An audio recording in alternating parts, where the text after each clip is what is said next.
Sore itu, langit tampak mendung saat Arini melangkah masuk ke dalam rumah dengan tangan membawa kantong plastik berisi makanan kesukaan suaminya. Ia baru saja pulang dari kantor cabang setelah menyelesaikan audit rahasia yang mengejutkan. Namun, langkah kakinya terhenti tepat di ambang pintu ruang tamu. Pemandangan di depannya jauh lebih mengejutkan daripada angka-angka korupsi yang ia temukan. Di atas sofa bludru miliknya, Dimas sedang duduk mesra, merangkul seorang wanita muda bernama Siska yang tertawa manja di pundaknya. Tidak ada rasa bersalah, tidak ada rahasia. Mereka pamer kemesraan, seolah-olah Arini tidak lebih dari seorang pelayan yang baru saja pulang berbelanja. Bukannya merasa panik karena tertangkap basah, Dimas justru menatap Arini dengan pandangan merendahkan. Ia bahkan tidak melepaskan rangkulannya dari pinggang Siska. "Oh, kamu sudah pulang? Baguslah. Letakkan saja makanan itu di meja. Siska sedang lapar, karena seharian menemaniku rapat," ucap Dimas dengan nada yang sangat santai, tanpa sedikit pun rasa hormat kepada istrinya. Arini terdiam, matanya tidak berkedip. Namun tangannya tetap tenang, menggenggam plastik di tangannya. Ia tidak berteriak, tidak juga menangis, karena baginya, amarah hanya akan membuang energi yang ia butuhkan untuk rencana besarnya. Suasana semakin memanas ketika Ibu Ratna, sang mertua, muncul dari arah dapur dengan wajah yang tertekuk sinis. Alih-alih menegur anaknya yang berzina di depan mata, Ibu Ratna justru berjalan menghampiri Arini dan langsung menyambar kantong makanan tersebut. "Lama sekali kamu pulang. Menantu macam apa yang membiarkan suaminya kelaparan, sementara dia keluyuran tidak jelas?" bentak Ibu Ratna dengan suara melengking yang memekakkan telinga. Ia kemudian menoleh ke arah Siska dengan senyum lebar yang sangat kontras. "Siska sayang, lihat ini. Arini membawakan makanan untukmu. Ayo makan. Jangan sampai kamu kurus karena memikirkan pekerjaan Dimas." Arini menarik napas panjang, menatap ibu mertuanya dengan tatapan yang sulit diartikan. "Ibu lupa, ini rumah siapa? Dan Dimas, bukankah ini jam kerja yang seharusnya kamu habiskan di kantor?" tanya Arini dengan nada suara yang sangat rendah, dingin, dan penuh penekanan. Pertanyaan itu seketika membuat tawa di ruangan itu terhenti sejenak, namun Ibu Ratna justru membalasnya dengan tawa yang lebih mengejek. Ia mendekat ke wajah Arini, menunjuk hidung menantunya itu dengan kasar. "Rumah siapa? Tentu saja, ini rumah anakku. Kamu itu cuma numpang di sini karena belas kasihan kami. Jangan sok berkuasa hanya karena kamu punya gaji kecil dari kantormu itu." Di sudut ruangan, seorang asisten rumah tangga yang sedang mengelap meja hanya bisa menunduk ketakutan. Namun ia sempat berbisik lirih kepada rekannya di balik pilar. "Kasihan Bu Arini. Padahal kalau mereka tahu siapa yang bayar cicilan rumah ini setiap bulan, mereka pasti tidak akan seberani itu," bisik asisten tersebut dengan nada prihatin. Namun, pendengaran tajam Ibu Ratna menangkap bisikan itu, dan ia segera melotot ke arah pelayan tersebut hingga sang pelayan lari tunggang langgang ke arah dapur. Melihat kekacauan itu, Siska sengaja memperkeruh suasana dengan memeluk lengan Dimas lebih erat. "Mas Dimas, sepertinya istrimu tidak suka aku di sini." "Mungkin benar," kata ibu. "Dia tidak becus melayanimu sehingga kamu lebih nyaman bersamaku," ucap Siska dengan nada manja yang dibuat-buat. Dimas mengangguk setuju, lalu menatap Arini dengan penuh kebencian. "Dengar itu, Arini. Siska lebih tahu cara menghargaiku daripada kamu. Kalau kamu tidak suka, silakan pergi. Tapi ingat, kamu keluar dari sini tanpa membawa apa-apa, karena semua yang ada di sini adalah milikku." Arini hanya menarik sudut bibirnya, membentuk senyum tipis yang mematikan. Ia tidak membalas satupun hinaan itu dengan kata-kata kasar. Di dalam kepalanya, ia sudah menyusun skenario di mana semua kesombongan ini akan runtuh dalam hitungan hari. "Baiklah, kalau itu mau kalian, nikmati selagi kalian bisa," ucap Arini pendek. Ia berbalik arah tanpa menoleh lagi, membiarkan mereka merayakan kemenangan semu itu, sementara tangannya merogoh ponsel di saku untuk mengirim pesan singkat kepada pengacara pribadinya, "Aktifkan pembatalan hak guna aset atas nama Dimas sekarang." Keserakahan di dalam rumah itu semakin menjadi-jadi seiring berjalannya waktu. Bukannya merasa malu karena perselingkuhannya terbongkar, Dimas justru merasa di atas angin. Pagi itu, Arini baru saja turun dari lantai atas ketika ia melihat tumpukan pakaian kotor dilemparkan begitu saja ke lantai ruang tamu oleh Ibu Ratna. Ibu mertuanya itu berdiri berkacak pinggang dengan wajah yang penuh rasa puas. Di sampingnya, Siska si selingkuhan sedang asyik mengikir kuku sambil duduk di sofa mahal milik Arini, seolah-olah dia adalah ratu baru di istana tersebut. "Hei, Arini, jangan hanya berdiri seperti patung. Cepat cuci semua baju Siska. Dia tamu spesial di sini. Dan sebagai istri yang tidak berguna, setidaknya tanganmu bisa dipakai untuk mencuci baju calon madumu," teriak Ibu Ratna dengan suara yang melengking kasar. Arini hanya menatap tumpukan baju itu dengan tatapan datar, seolah melihat tumpukan sampah yang tidak berarti. Ia tidak marah. Ia justru sedang menghitung berapa besar kerugian yang akan ditanggung orang-orang ini saat tagihan pemakaian fasilitas mulai ia luncurkan. Dimas kemudian keluar dari kamar dengan langkah angkuh memutar-muter sebuah kunci mobil sport di jarinya. Ia sengaja mendekat ke arah Arini untuk memamerkan benda tersebut. "Lihat ini, Arini. Ini mobil sport edisi terbatas yang baru saja turun dari dealer. Aku membelinya sebagai hadiah untuk Siska karena dia sudah memberiku kebahagiaan yang tidak pernah kau berikan," ucap Dimas dengan nada pamer yang sangat kental. Padahal, Arini tahu persis bahwa dana yang digunakan Dimas adalah dana operasional perusahaan logistik milik keluarganya yang ia manipulasi sebagai bonus pribadi. Ibu Ratna tertawa terbahak-bahak mendengar ucapan anaknya. Ia mendekati Arini dan membisikkan kata-kata penuh hinaan. "Anakku, memang hebat kan? Dia bisa membeli mobil mewah dengan jerih payahnya sendiri. Sedangkan kamu hanya bisa menumpang hidup di sini. Seharusnya kamu bersyukur Dimas belum menceraikanmu dan membiarkanmu tinggal di gudang belakang," ujar sang mertua dengan sombongnya. Ia tidak menyadari bahwa setiap rupiah yang dikeluarkan Dimas tercatat dengan rapi di dalam sistem komputer yang dikendalikan oleh Arini dari ponselnya. Di luar rumah, seorang tetangga yang kebetulan sedang menyiram tanaman menggelengkan kepala melihat pemandangan dari balik pagar. "Keluarga Pak Dimas itu sombong sekali ya, pamer mobil baru, padahal katanya istrinya yang punya perusahaan," bisik tetangga itu kepada suaminya. Suaminya menyahut pelan, "Biarkan saja. Orang kalau lagi pamer, biasanya lupa kalau roda itu berputar. Kita lihat saja nanti siapa yang menangis." Sindiran dari lingkungan sosial itu seolah tidak terdengar oleh Dimas dan Ibu Ratna yang sudah dibutakan oleh harta yang bukan milik mereka. Siska, yang merasa mendapat pembelaan, mulai bertingkah semakin melunjak. Ia melemparkan handuk basahnya ke arah pundak Arini sambil tersenyum mengejek. Arini, pastikan bajuku dicuci pakai tangan ya. Jangan pakai mesin, bahannya mahal. Kamu tidak akan sanggup menggantinya kalau sampai rusak," ucap Siska dengan nada manja yang memuakan. Dimas tertawa melihat penghinaan itu. Merasa dirinya adalah raja yang berhak melakukan apa saja kepada istrinya yang ia anggap lemah. Arini hanya mengambil handuk itu dengan ujung jarinya, lalu menjatuhkannya kembali ke lantai. Ia menatap Dimas dengan senyum yang sangat tenang, namun mengandung ancaman yang nyata. "Mobil sport yang bagus, Dimas. Pastikan kamu sangat menikmatinya hari ini, karena mungkin besok kamu bahkan tidak akan sanggup membayar biaya parkirnya," ucap Arini pendek sebelum berlalu pergi menuju ruang kerjanya. Dimas dan Ibu Ratna hanya saling pandang dan tertawa, menganggap ucapan Arini hanyalah gertakan sambal dari seorang wanita yang sedang patah hati. Ketegangan di dalam rumah itu akhirnya mencapai puncaknya pada suatu sore yang menyesakan. Arini sedang duduk di ruang makan.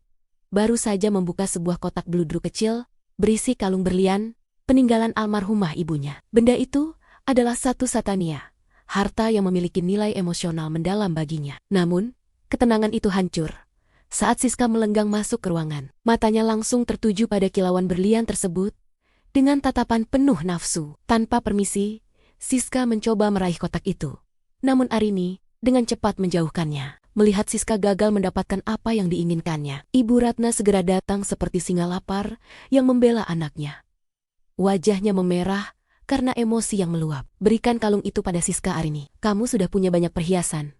Sedangkan calon menantuku ini butuh sesuatu yang pantas untuk dipakai ke acara pesta besok malam," bentak Ibu Ratna dengan nada yang sangat kasar. Arini hanya menatap mertuanya dengan dingin, menggenggam kotak itu lebih erat.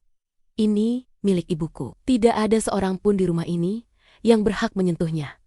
Apalagi wanita asing ini," jawab Arini dengan suara datar yang menusuk. Mendengar penolakan itu, Ibu Ratna kehilangan kendali. Dengan gerakan cepat yang tak terduga, ia melayangkan tamparan keras ke pipi Arini. Suara tamparan itu menggema di seluruh ruangan, membuat suasana seketika menjadi sunyi senyap. Arini terhuyung ke samping. Sudut bibirnya sedikit berdarah. Namun ia tidak mengeluarkan air mata setetes pun. Ia justru perlahan memutar kepalanya, menatap Ibu Ratna dengan tatapan yang membuat nyali siapapun menciut. Namun, Ibu Ratna yang sudah dibutakan keserakahan, justru berteriak lebih kencang. "Kamu berani melawan saya? Keluar kamu dari sini. Bawa dasar usangmu itu, dan pergi. Jangan bawa sepeser pun barang dari rumah anakku ini." Dimas, yang sejak tadi berdiri di ambang pintu hanya untuk menonton, akhirnya melangkah maju. Bukannya membela istrinya yang baru saja dipukul, ia justru memperburuk keadaan dengan seringai mengejek. "Ibu benar, kamu hanya benalu yang merusak suasana di sini. Arini, serahkan kalung itu sekarang, lalu pergi dari rumahku. Aku sudah muak melihat wajahmu yang sok suci itu. Siska jauh lebih berharga daripada semua drama yang kamu buat," ucap Dimas, tanpa sedikit pun rasa iba. Ia bahkan mencoba menarik paksa kotak perhiasan itu dari tangan Arini. Di dekat pintu dapur, dua orang asisten rumah tangga menyaksikan kejadian itu dengan tangan gemetar. "Keterlaluan, itu kan harta pribadi Bu Arini. Kenapa mereka tega sampai memukul begitu?" bisik salah satu pelayan dengan nada ngeri. Rekannya menyahut dengan wajah pucat. Tuan Dimas dan ibunya sudah keterlaluan. Mereka lupa kalau selama ini Bu Arini yang menjaga mereka tetap terlihat kaya di depan orang-orang. Para saksi itu hanya bisa menunduk, tidak berani campur tangan melihat kekejaman yang turang-terangan dilakukan di depan mata mereka. Arini akhirnya melepaskan kotak itu ke atas meja dengan dentuman kecil. Ia mengusap noda darah di bibirnya, lalu menatap Dimas, Siska, dan Ibu Ratna satu persatu secara bergantian. Tidak ada lagi rasa hormat. Yang tersisa hanyalah kepastian untuk menghancurkan. "Kalian ingin aku pergi tanpa membawa apapun? Baiklah, aku akan pergi sekarang juga," ucap Arini dengan nada yang sangat tenang, hampir seperti sebuah bisikan kematian. Ia membiarkan mereka merasa menang untuk terakhir kalinya.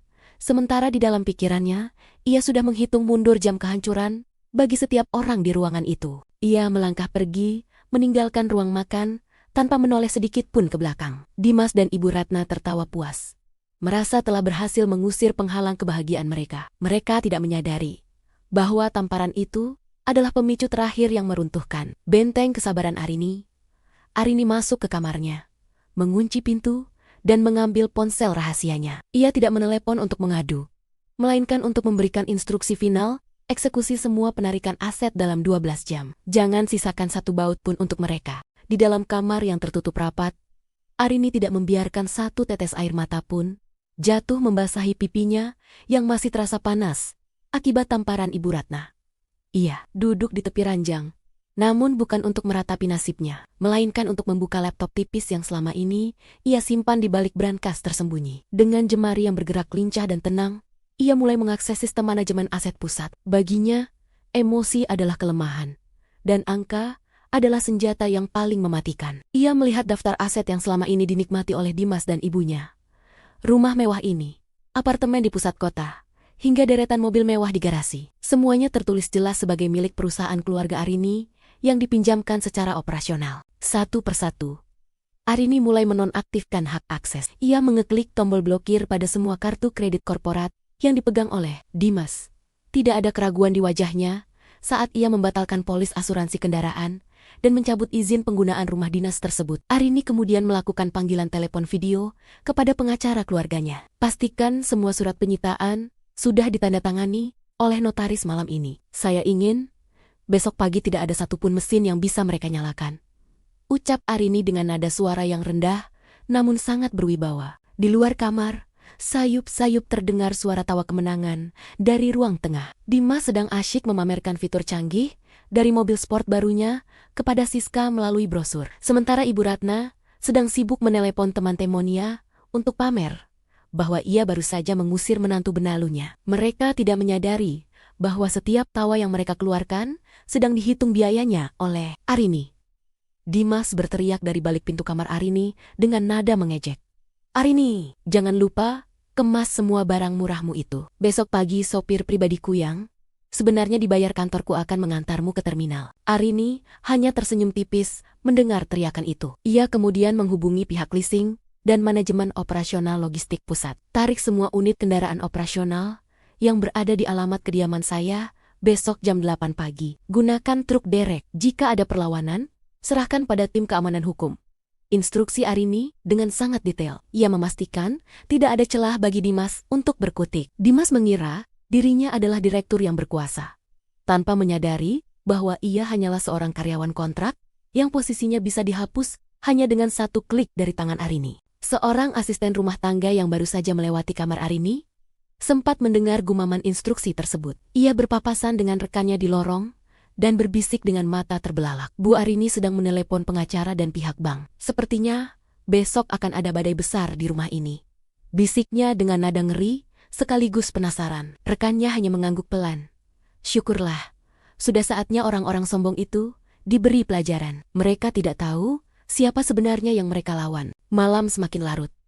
Namun, Arini belum beristirahat. Ia menghabiskan waktu dengan memindahkan semua data pribadinya ke penyimpanan awan dan memastikan sertifikat asli rumah tersebut sudah berada di dalam tas kerjanya. Ia menatap pantulan dirinya di cermin, merapikan rambutnya yang sedikit berantakan. Kalian meminta aku pergi tanpa membawa apapun, bisik Arini pada bayangannya sendiri dengan tatapan yang sangat dingin. Maka aku akan memastikan kalianlah yang akan berdiri di jalanan tanpa alas kaki sedikit pun. Langkah sunyi Arini telah selesai. Semua jebakan hukum telah terpasang rapi, dan semua kunci digital telah diganti. Ia merebahkan tubuhnya sejenak, menanti fajar menyingsing untuk menyaksikan pertunjukan kehancuran yang telah ia rancang dengan sangat elegan. Baginya, ini bukan sekadar balas dendam. Ini adalah audit besar-besaran terhadap orang-orang yang telah mencuri kebahagiaannya. Pagi itu, sinar matahari menyinari deretan mobil mewah yang terparkir rapi di garasi luas milik keluarga tersebut. Dimas tampak sangat gagah dengan kacamata hitamnya, bersiap membawa Siska untuk berlibur mewah sebagai perayaan atas terusirnya Arini. Di teras, Ibu Ratna berdiri dengan angkuh, mengawasi para pelayan yang sedang memasukkan koper-koper mahal milik Siska ke dalam bagasi SUV terbaru itu. Ingat ya Siska, mulai sekarang rumah ini milikmu. Tidak ada lagi wanita membosankan yang akan mengatur-ngatur kita, teriak Ibu Ratna dengan tawa sombong yang memenuhi halaman rumah. Namun, kegembiraan mereka seketika terhenti saat 3 truk derek besar dengan logo perusahaan logistik raksasa berhenti tepat di depan gerbang. Di belakangnya, menyusul sebuah mobil hitam elegan yang sangat mereka kenali. Pintu mobil itu terbuka, dan Arini keluar dengan penampilan yang sangat berbeda. Ia mengenakan setelan kerja kelas atas berwarna gelap, rambutnya tertata rapi, dan wajahnya memancarkan otoritas yang selama ini ia sembunyikan. Di belakangnya, berdiri 2 orang pengacara senior dan beberapa petugas berseragam resmi yang membawa map dokumen tebal. Dimas melangkah maju dengan wajah merah padam, merasa otoritasnya sebagai tuan rumah terancam di depan selingkuhannya. Arini, mau apa lagi kamu kesini? Aku sudah mengusirmu semalam. Dan siapa orang-orang kasar ini yang berani membawa truk derek ke halaman rumahku? Bentak Dimas dengan suara yang meninggi, mencoba menutupi kegugupan yang tiba-tiba melanda hatinya. Siska juga ikut mencibir. Duh, Mbak Arini, kalau nggak terima diputusin, jangan bawa-bawa rombongan sirkus ke sini dong. Malu dilihat tetangga. Arini tidak membalas makian itu dengan kemarahan. Ia justru memberikan isyarat kepada pengacaranya untuk membuka map yang dibawa. Dengan langkah tenang, Arini mendekat ke arah Dimas, lalu menunjukkan selembar sertifikat asli dan surat pencabutan hak guna aset. Dimas, sepertinya kamu terlalu lama bermimpi. Mobil sport yang kamu banggakan, SUV yang baru saja kamu isi koper itu, bahkan tanah yang sedang kamu injak sekarang, semuanya adalah milik PT Logistik Utama, ujar Arini dengan nada suara yang sangat rendah namun mematikan. Ibu Ratna tertawa mengejek, meskipun suaranya sedikit bergetar. Halah, anakku itu direktur di sana. Kamu cuma istri yang numpang nama. Petugas, cepat usir wanita gila ini dari sini, perintah Ibu Ratna kepada para petugas derek. Namun, salah satu petugas justru menunjukkan surat tugas resmi kepada Ibu Ratna. Maaf Ibu, kami diperintahkan langsung oleh Dewan Komisaris. Pemegang saham mayoritas perusahaan ini adalah Nyonya Arini sendiri. Dan per pagi ini, Bapak Dimas telah diberhentikan secara tidak hormat atas dugaan penggelapan aset. Tegas petugas tersebut. Suasana seketika menjadi senyap. Tetangga-tetangga yang sedang berolahraga pagi mulai berkumpul di depan pagar berbisik-bisik sambil menunjuk ke arah Dimas yang tampak pucat pasi. Loh, jadi selama ini Pak Dimas cuma manajer yang digaji istrinya sendiri. Kok sombongnya minta ampun ya? Celetuk salah seorang tetangga dengan nada menyindir yang cukup keras. Saksi-saksi di lokasi mulai mengeluarkan ponsel untuk merekam momen jatuhnya harga diri pria yang selama ini hobi pamer kekayaan tersebut. Arini menatap ke arah kunci mobil yang masih dipegang Dimas, lalu menjulurkan tangannya dengan dingin. Waktunya bangun dari mimpi. Dimas, serahkan kuncinya, atau petugas keamanan kami akan mengambilnya secara paksa. Kamu dan ibumu punya waktu 10 menit untuk mengeluarkan barang-barang kalian dari rumah ini sebelum gerbang ini digembok untuk selamanya. Ucap Arini dengan senyum tipis yang penuh kemenangan. Dunia yang dibangun Dimas di atas pasir kebohongan itu kini benar-benar runtuh hanya dengan satu lembar dokumen di tangan Arini. Kepanikan luar biasa mulai menjalar di wajah Dimas saat ia melihat para petugas derek tanpa ragu mulai mengaitkan rantai baja ke kolong mobil sport kebanggaannya. Bunyi mesin hidrolik yang mengangkat ban mobil dari aspal terdengar seperti suara eksekusi bagi harga dirinya. Ibu Ratna yang tidak terima berlari histeris dan mencoba memukul punggung petugas derek tersebut dengan tas mahalnya.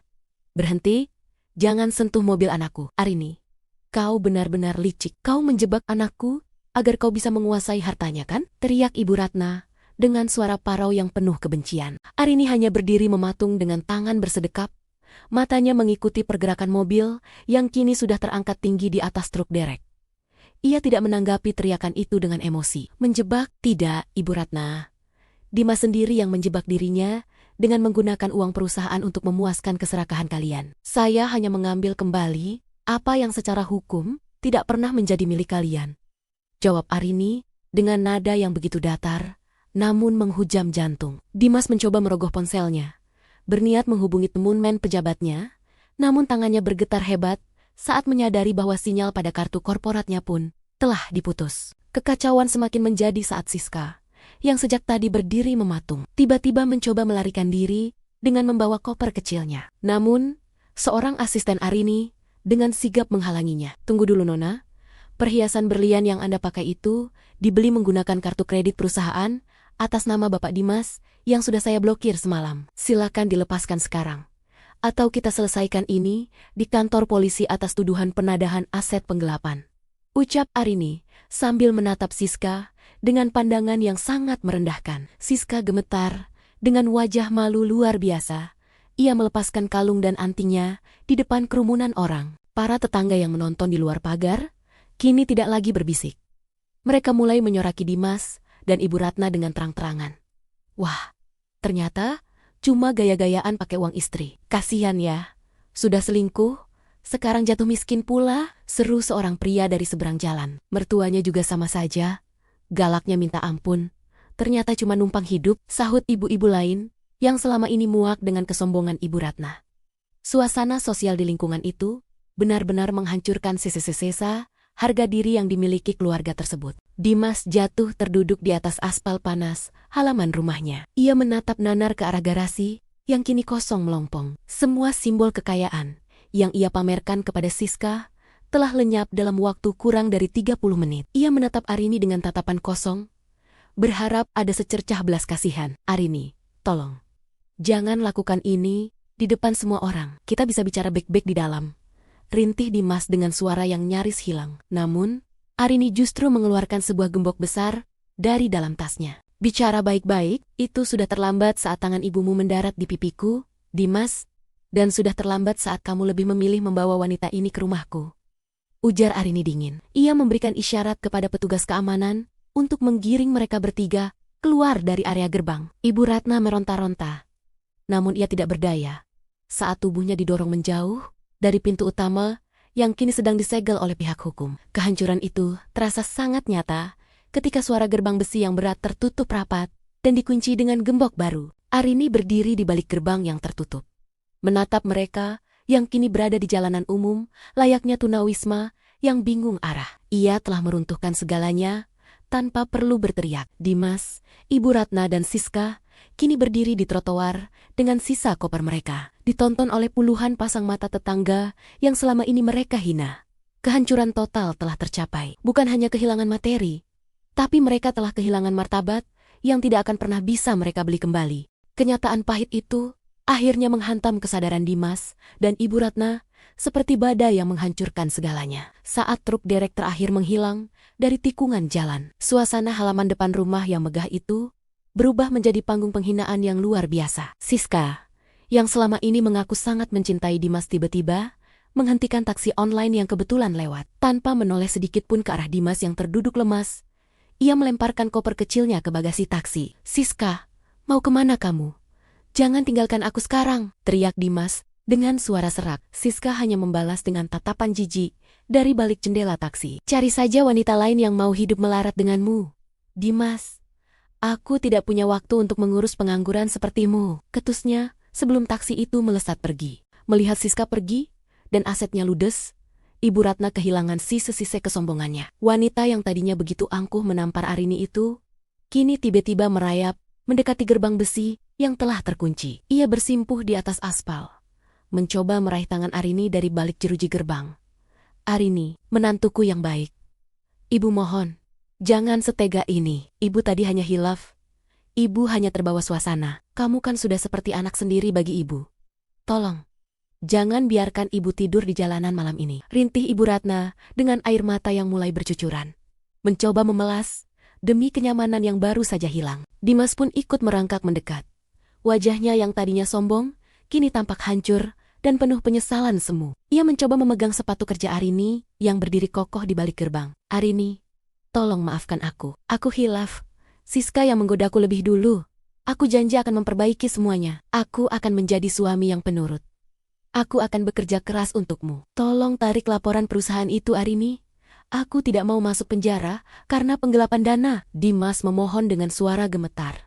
Air matanya menetes membasahi ujung sepatu istrinya. Arini berdiri tegak tanpa bergeming sedikit pun. Ia menatap ke bawah, ke arah dua orang yang dulu memperlakukannya seperti sampah, dengan pandangan yang benar-benar kosong. Tidak ada rasa kasihan, tidak ada amarah yang tersisa, hanya ada kelelahan yang kini berubah menjadi kelegaan. "Menarik laporan?" tanya Arini, dengan nada suara yang sangat tenang, namun penuh penekanan. "Dimas, setiap rupiah yang kamu ambil dari perusahaan adalah keringat orang tuaku. Dan setiap tamparan yang ibumu berikan adalah penghinaan bagi martabatku. Kamu pikir air mata bisa menghapus catatan audit hukum?" Di trotoar seberang, beberapa karyawan toko yang baru pulang kerja berhenti untuk menonton adegan memilukan itu. "Lihat itu. Tadi sombongnya minta ampun, sekarang sampai sujud-sujud di kaki istrinya," ujar salah satu saksi sambil menggelengkan kepala. Temannya menimpali dengan sinis. "Itulah, kalau hidup dari harta istri tapi nggak tahu diri. Memang pantas mereka diberi pelajaran seperti itu." Suara bisik-bisik mereka terdengar jelas di telinga Dimas, semakin menenggelamkan harga dirinya ke dasar tanah. Ibu Ratna terus meratap, bahkan mulai mencoba mencium ujung daster Arini yang terjulur di sela gerbang. "Ibu akan lakukan apa saja, Arini. Ibu akan jadi pembantumu di rumah ini. Ibu akan mencuci bajumu. Asal jangan usir kami. Ibu tidak punya uang sepeser pun, Arini. Semua tabungan ibu sudah habis dipakai Dimas untuk membeli hadiah buat Siska," teriak Ibu Ratna histeris. Ia menyadari bahwa tanpa Arini, ia hanyalah seorang wanita tua yang tidak memiliki tempat berteduh dan tidak memiliki siapapun untuk diandalkan. Arini perlahan menarik kakinya menjauh dari jangkauan tangan Dimas. Ia mengeluarkan sapu tangan, mengusap bekas debu yang menempel di sepatunya akibat sentuhan suaminya, lalu membuang sapu tangan itu tepat ke hadapan wajah Dimas. "Kalian memintaku pergi semalam tanpa membawa apapun. Sekarang, aku hanya melakukan hal yang sama," ucap Arini dengan senyum dingin yang mematikan. Ia berbalik badan, mengabaikan teriakan histeris Ibu Ratna yang memanggil namanya berkali-kali di tengah tatapan sinis orang-orang di sekeliling mereka. Arini berjalan menjauh dari gerbang besi yang masih bergoyang akibat guncangan tangan Ibu Ratna yang histeris. Ia tidak menoleh lagi. Bahkan ketika suara tangisan Dimas berubah menjadi teriakan putus asa yang memanggil namanya di tengah keramaian jalan. Di halaman rumah yang kini terasa sunyi dan luas, Arini berhenti sejenak untuk menghirup udara segar yang terasa jauh lebih ringan. Baginya, pemandangan di belakang gerbang itu bukan lagi sebuah keluarga, melainkan sekumpulan orang asing yang telah selesai ia audit dari kehidupannya. Segala beban emosional yang selama ini menghimpit dadanya luruh bersamaan dengan bunyi kunci gembok yang ia putar rapat. Ia merogoh saku blazernya, mengambil sebuah kunci mobil mewah yang sebenarnya miliknya sejak awal. Saat ia menekan tombol remote, lampu mobil sedan putih mutiara di ujung driveway berkedip, menyambut pemilik sahnya. Dimas yang melihat hal itu dari sela-sela pagar hanya bisa terpaku dengan mata sembab.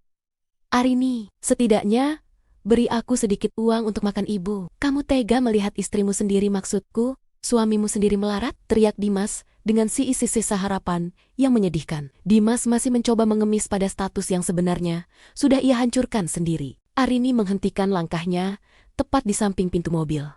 Lalu menoleh sedikit ke arah gerbang, dengan tatapan yang sangat datar. Kalian lupa satu hal yang paling mendasar. Ucap Arini, dengan suara yang jernih, namun sedingin kutub. Tanpa tanda tangan dariku, kalian hanyalah sampah di pinggir jalan yang tidak memiliki nilai jual. Kehormatan yang kalian banggakan selama ini hanyalah pinjaman dari kesabaranku, dan hari ini masa pinjaman itu sudah habis. Kalimat itu dijatuhkannya seperti palu hakim yang menutup sebuah persidangan panjang. Ibu Ratna yang masih terduduk di aspal hanya bisa terdiam lemas, menyadari bahwa tidak ada lagi celah untuk memanipulasi menantunya. Di seberang jalan, para tetangga mulai membubarkan diri satu persatu dengan gumaman yang menusuk hati. Kasihan. Tapi, ya memang pantas, punya menantu berlian, malah disia-siakan. Demi batu kali, celetuk seorang ibu tetangga sambil berlalu. Saksi-saksi sosial itu kini meninggalkan Dimas dan ibunya sendirian di trotoar, tanpa kendaraan, tanpa rumah, dan tanpa harga diri yang tersisa. Arini masuk ke dalam mobilnya yang sejuk, menyalakan mesin yang halus, dan memasang sabuk pengaman dengan gerakan yang sangat tenang. Ia melihat sekilas melalui spion tengah, menyaksikan Dimas dan Ibu Ratna yang tampak semakin mengecil di kejauhan saat mobilnya mulai bergerak maju. Tidak ada dendam yang tersisa di wajahnya, yang ada hanyalah kepuasan atas sebuah strategi yang tereksekusi dengan sempurna. Ia sudah menyiapkan jadwal pertemuan dengan pengacara perceraian 1 jam lagi untuk memutuskan ikatan hukum terakhir yang tersisa. Mobil Arini meluncur mulus melewati gerbang, memaksa Dimas dan Ibu Ratna untuk menepi ke sisi jalan agar tidak terserempet. Arini tidak menurunkan kaca jendela, tidak juga memberikan lambaian perpisahan. Baginya, mereka sudah menjadi bagian dari masa lalu yang buruk yang telah berhasil ia bersihkan. Ia melajukan kendaraannya menuju pusat kota, menuju masa depan yang sepenuhnya ia kendalikan sendiri, tanpa ada lagi benalu yang menghisap tenaganya. Kisah ini berakhir bukan dengan tangisan haru, melainkan dengan keheningan yang elegan. Arini telah membuktikan bahwa pembalasan terbaik bukan dengan kekerasan, melainkan dengan mengambil kembali semua otoritas yang pernah ia berikan kepada orang yang salah. Di jalanan yang berdebu, Dimas dan ibunya hanya bisa meratapi nasib di depan rumah megah yang kini hanya bisa mereka lihat dari balik jeruji. Sementara Arini terus berkendara menuju kehidupan baru yang jauh lebih bersinar.